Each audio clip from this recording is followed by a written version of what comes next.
ఈ ఒక్క వీడియో చూస్తే మరణం అనేది మనిషికి ఎలా వస్తుందో మీకు తెలిసిపోతుంది.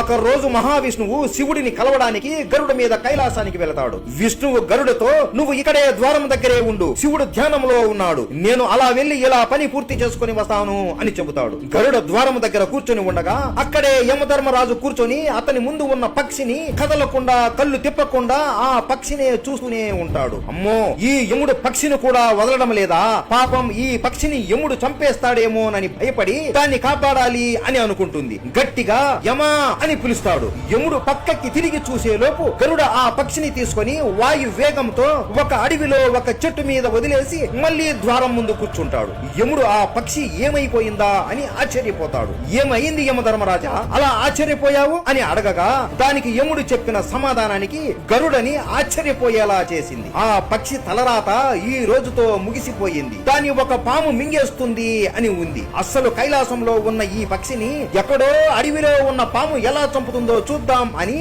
ఇక్కడికి వచ్చాను. ఇప్పుడేమో ఈ పక్షి కనబడడం లేదు అని నవ్వుతూ వెళ్లిపోతాడు. అప్పుడు తెలిసింది గరుడకి, చావుని ఎవరు ఏమి చేసినా తప్పించుకోలేరు అని. ఈ కథ నుండి మీరు ఏం నేర్చుకున్నారో కామెంట్ చేయండి, చూద్దాం. హర హర మహాదేవ.